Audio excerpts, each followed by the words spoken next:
Hello, I'm Ron Parisi with CPA on Fire, next to one of my favorite individuals, Andrew Hawkins, CPA, tax director at CPA on Fire. And today we have a topic that's really come out of the new tax law in July 2025. It has a really big impact on entity selection. So I know that's probably starts off, any kind of business class in college starts off with entity selection, right?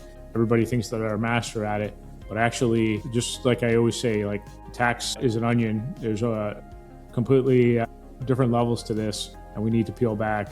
So let's peel it back. Andrew, I'm going to give you the talking stick. What do we need to consider with entity selection now that we have the one big beautiful bill? Yeah, it's a great question and a topic that keeps coming up, especially now with the new tax law that's been implemented. And really the way we view tax planning is the first line of defense is entity structure for any individual. And I will add a caveat that it's very industry specific, based off the overall projections and priorities of the individual owner themselves. And so there's a lot of different components that go into it. But for today's talk, we can simplify, a lot of those key topics and really help paint the picture between which entity is correct for your current timing, your 1-year tax plan, versus your 3, 5-year, or lifetime tax planning opportunities for you as well. So we've seen a lot of high growth, early stage startups that are pressed with this question of, what's the best entity to structure this business as, where's the best state to incorporate into. It's really the first big decision that every business owner faces. And so we always love being a part of that process, conversation, and help paint a picture as far as their options. And then we align it with their personal objectives and priorities there and make the best decision for them there. So this new tax law has changed that conversation significantly and added new benefits, new cons as well to each entity type. So it's good to make every owner aware and then help them make the best decision for them. So I mean, the one, I guess, flashing lights, right, is the QSBS. Mm-hmm. So why don't we give the audience maybe a high level, exactly what that is about, the changes that came about this summer with the holding period, and even a higher level savings that really makes this an aspect that needs to be fully evaluated when starting a business. Yeah. So C corporations had the largest effect from this new tax law change, the One Big Beautiful Bill, in July of 2025. And what we saw prior to that is typically C corporations were the entity structure that allowed the most flexibility for additional investors. There wasn't as strict of requirements as far as who can invest or take ownership in the company itself. And that was really the only time that we saw single owner operators consider the C Corp route because they typically have higher operating taxes or a higher effective tax rate at the end of the day compared to a S corporation or a single member LLC being reported on Schedule C of your return. But that's all changed now that QSBS and Section 1202 exclusions are becoming more mainstream of a topic. And it's a great thing to be made widely available to the public just so that they're aware. And the changes that I'm talking about this year are the exclusion amount upon the sale of a C corporation stock that you've held for 5 years or more went from 10 million of an exclusion to 15 million.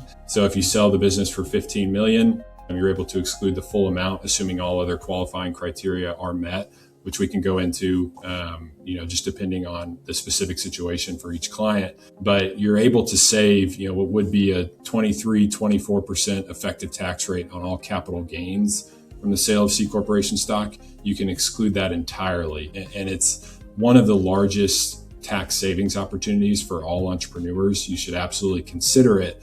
And it does require a long-term tax planning approach for that 5-year holding period to make sure, you're not going to sell it in year 1 or year 2 and not reap the benefits, but then have to pay the higher effective tax rate because of that structure. So not only did we see the exclusion go from 10 million to 15 million, but there's a graduated holding period now. So starting at year 3 of the holding period, if you sold the business at that point, you could reap the benefits of a 50% exclusion. At year 4, you can have a 75% exclusion of all capital gains from the sale.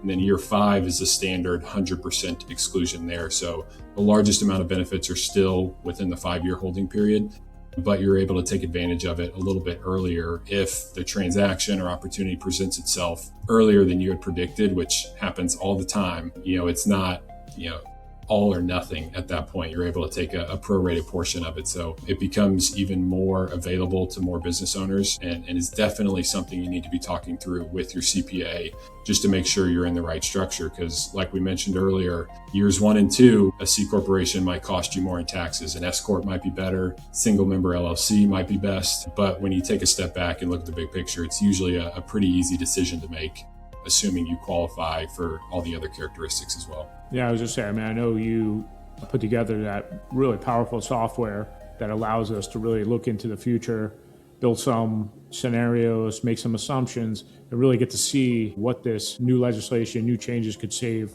the entrepreneur, the business owner. I mean, the last one, correct me if I'm wrong, right? The last one we just did, like there was a savings of like in excess of $3.5 million. So yes, like this is substantial savings, particularly in our client base, right? Transformational type businesses, fast growing businesses. This has a huge impact. And it's, I think it's really important to kind of walk into this with your eyes wide open. And that's what I love about your software and about being able to really make the assumptions and really kind of see it out, see it played out. And we're big, at CPA on Fire, we're big. It's just not 1 year at a time tax planning and strategies, but this is like a 5+ year vision of the company and where you want to take it. If there is a possible exit, what is the right structure ultimately? And also too, I guess, talk a little about when you sit down with a client, what is your process, and just making sure that like, this isn't as simple as just, hey, I'm going to select C Corp and then, we'll approach it 5 years when I get an offer, right? This is like intentional planning. Just anything with the IRS, right? We need to make sure we take our time and we are deliberate to making sure that we comply with all the requirements. So maybe just kind of walk through what we do, with the core, what you do with the client when we're first exploring this idea. Yeah, that's a great question. I mean, typically what we'll see with new or early stage businesses is they'll register as an LLC in their home state. And what a lot of people just don't understand, because it's not made widely available and nothing with the IRS is as clear as it should be. But an LLC... Hey, let's just stop this for a second. It's noon. Okay. So I guess let's get this in here, and then I think Daryl should be able to wrap this up. Okay. Let's just skip that last question, Daryl, and just be like, I'll just wrap this up, and you just want to make a last comment. Okay. Yeah, that sounds great. Hey, Andrew, that's some really informative information. I think gives the business owner a lot to think about. Really appreciate you being with us. Any last comments? No, there's just no such thing as too much communication with your CPA. There's no cookie cutter approach to tax planning, so make sure you are constantly working with them, viewing them as a partner in your overall growth and trajectory for the business. And as Ron mentions, as you pull on one tax planning lever, it's going to affect multiple others. So you want to make sure that you're taking a comprehensive, big picture approach and keep the most after-tax profits in your business. Keep that hard-earned money with the business owner. So anything we can do to help, we're happy to, and would love to walk through it for anyone's specific situation. Awesome, Andrew. Always a pleasure being with you. Until next time, wish everybody the best, and we'll take care of yourselves. Thank you. Thanks, Ron.